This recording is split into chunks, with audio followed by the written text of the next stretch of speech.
बनाने के बाद में पास में पड़ोसी चित्तौड़गढ़ में बनाने के बाद में आप फिर आप मध्य प्रदेश की धरती पर इस युद्ध में उतरे हैं।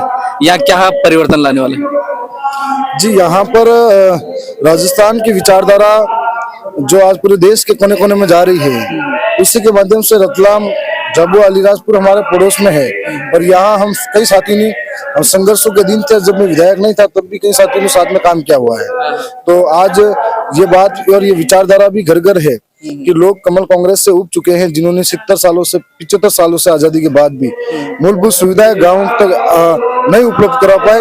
और आज वही फिर से चुनाव जब भी आते हैं तो वोट लेने के लिए आ जाते हैं, उनको जब रिश्तेदारी, भाई भतीजा सब नजर आता है। और चुनाव होने के बाद में वो वापिस गाँव घर भूल जाते हैं और उनको चलाने वाले कोई और लोग होते हैं। तो आज देख रहे हैं हम, ये नजदीक में हाईवे है थानला का, यहाँ पर कई सारे आदिवासियों की जमीनें चलेगी।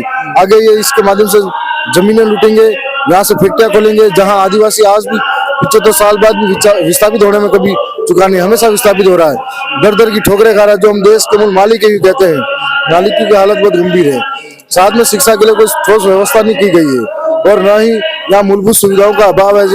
बहुत सारे साथी बता रहे थे कि बारिश के टाइम पे भी बहुत सारी दिक्कतें आती है, लोगों को दूर दराज अस्पताल में ले जाना पड़ता है।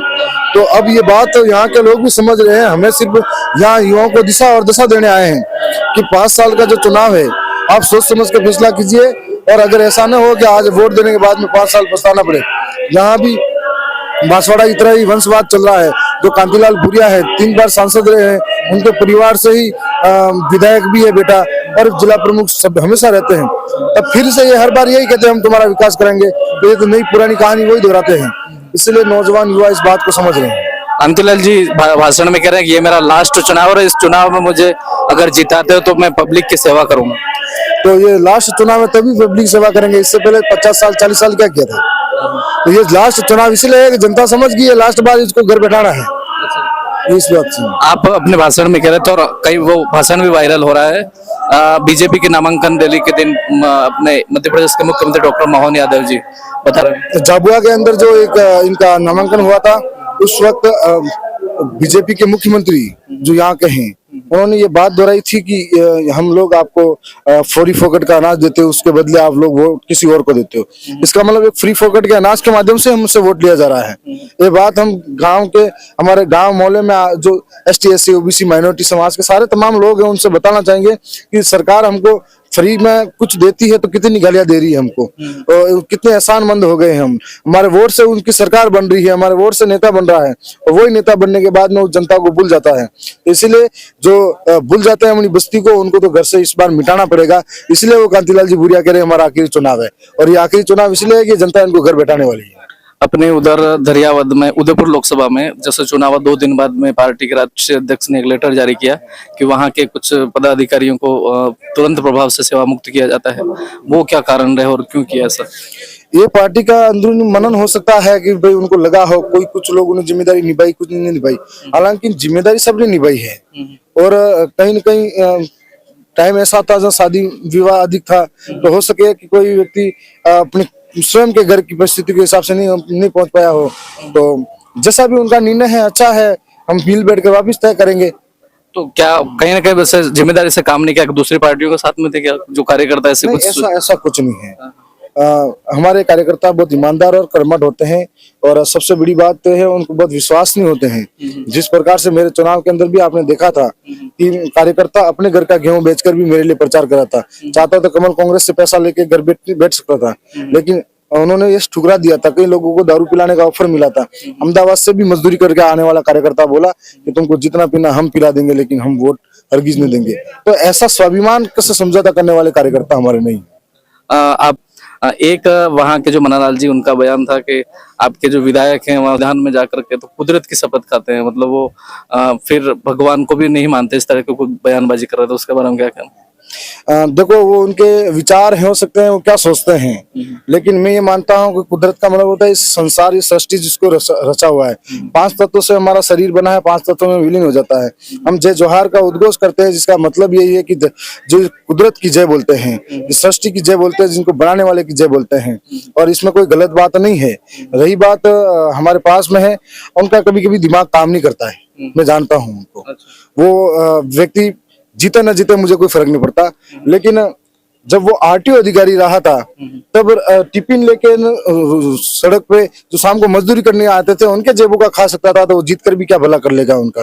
और एक इतने बड़े चुनाव लड़ने वाला व्यक्ति मेरी विधानसभा में आके बार बार बुराई कराता, तो उसके हालात क्या हुए होंगे। ये इसीलिए हताश था, वो परेशान था। लेकिन आने वाले समय में ऐसे सबको मुंह तोड़ हम जवाब जरूर देंगे।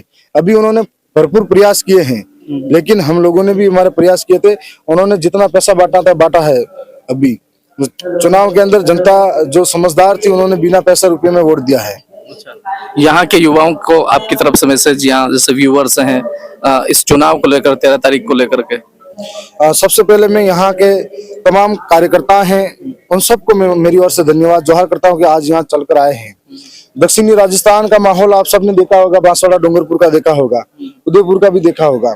इसी प्रकार के एक आस लगाकर पूरा देश और पूरे देश के आदिवासी, एसटी, एससी, ओबीसी, माइनॉरिटी, दलित इंतजार कर रहा है कि कुछ फैसले अच्छे हो। आज वहां की आवाज हम लोग विधानसभा तक पहुंचाने में कामयाब रहे और आज ऐसा लग रहा है कि बांसवाड़ा डूंगरपुर की सीट पूर्ण रूप से हम जीतकर हमारी आवाज को संसद तक पहुंचाने में कामयाब होंगे। यदि यहाँ से भी आवाज जाती है तो देश के अलग अलग हिस्से के अंदर जिस प्रकार से आदिवासियों के साथ में कुटाराघात हो रहा है, तभी देश के मुखिया हमारे को अलग अलग तरीके के नामों से संबोधित करते हैं।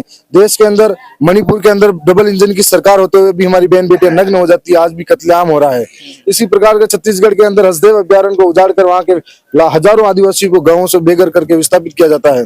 उसी प्रकार से यहाँ मध्य प्रदेश के अंदर डबल इंजन की सरकारें होते हुए भी हमारे सर पे मुता जाता है। इस देश के अंदर इस तरह का माहौल हमने राजस्थान के अंदर देख रहे हैं। किसी को पानी के मटका छूने से मारा जाता है तो किसी को मूंछें रखने पे।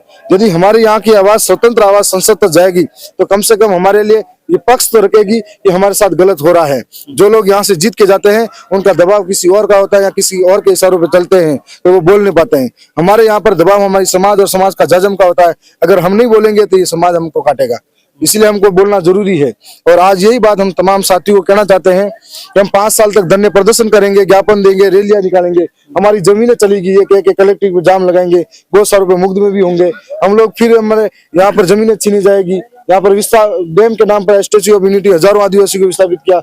ये आदिवासियों की जिंदगी को कोई जो गाय कट जाती है या जानवर कट जाता है तो हजारों संगठन सड़कों पे आएंगे, लेकिन आदिवासी मारा जाएगा, कोई सड़कों पे नहीं आने वाला है। तो इसीलिए हम आह्वान करते हैं कि हमारे पास सिर्फ एक मौका होता है कि 5 साल तक हम जिसको गालियां देते हैं एक दिन उससे बदलने का अवसर मिलता है। अगर एक दिन बदलने का अवसर मिलता है तो यहाँ के तमाम नौजवानों से आह्वान है मेरा कि आप लोग अपने मत का सही उपयोग कीजिए। लोकतंत्र के अंदर जनता द्वारा जनता के लिए जो शासन है वही इस वोट के माध्यम से है और एक एक वोट के माध्यम से हमारे आने वाले समय के 5 साल का विकास तय करेगा। तो इसीलिए सारे नौजवान युवाओं को और गांव गांव गली गली में माता बहनों को कमल कांग्रेस की सच्चाई आप सब बताए। एक वोट का महत्व क्या है ये बताए।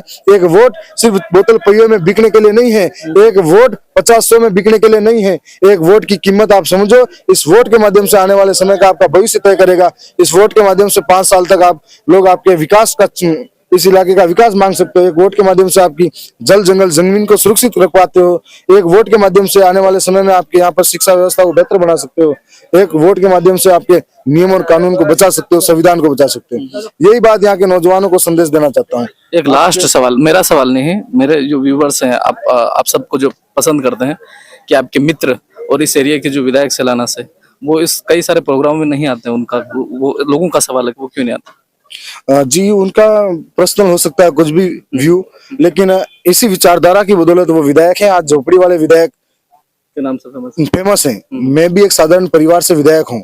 ये उसको सोचना चाहिए। मैं भी सोचता हूँ कि मैं किस कंडीशन में था और जनता ने मुझे कहां से कहां पहुंचाया। मैं आज जिस हालात में था पहले अपन कभी सपने में भी नहीं सोच सकता कि करोड़ों रुपया फेंकने वाली कमल कांग्रेस और राष्ट्रीय पार्टियां जो जड़े जमा के बैठी हुई उसको हरा पाए। लेकिन ये जनता और यहाँ के कार्यकर्ताओं ने करके दिखाया है। तो हमारी विचारधारा ने करके दिखाया। तो हम लोग उस विचारधारा को जिंदा रखने के लिए, कार्यकर्ताओं के हौसलों को बुलंद करने के लिए और इस जनता की आशा उम्मीदों को पूरा करने के लिए हम हमेशा धरती पे धरातल पर रहेंगे। और अगर कमलेश्वर जी की बात है तो उनकी क्या निजी बात है वही जाने। आज भी मेरी दिन में बात हुई थी, संबंध में पूर्व में हुई थी, तो वो दिल्ली बता रहे थे। वो शायद लोग करते हैं, तो हो सकता है उनके कोई कार्यक्रम हो। बीच में एक बार और मीटिंग हुई थी, वो भोपाल बता रहे थे। आज बता रहे थे आपके आसपास नजदीक हो और शाम को मिलने की बात है। तो फिर भी ऐसी कोई बात रही होगी स्थानीय लीडरशिप के अंदर या कुछ भी, तो उस सबको इग्नोर करना चाहिए। 5 साल हम मिलकर साथ काम करते हैं, फिर चुनाव के वक्त ही हमको ऐसी चीजें नजर आती है, तो फिर हम समझदार होकर अच्छा नहीं कर रहे हैं। तो क्या कहना चाहेंगे, पार्टी कुछ एक्शन लेगी या फिर आ जाएंगे वो, क्या कुछ काम कर रहे होंगे? नहीं, मुझे इस बारे में इतना मालूम नहीं कि वो वास्तव में पार्टी के नाराज हैं कि स्थानीय रूप से हैं या फिर उनके कोई निजी कारण है। अगर इस बात पे मालूम हो तो मैं उससे और ज्यादा बात कर सकूं। बहुत बहुत धन्यवाद sir, thank you so much. धन्यवाद।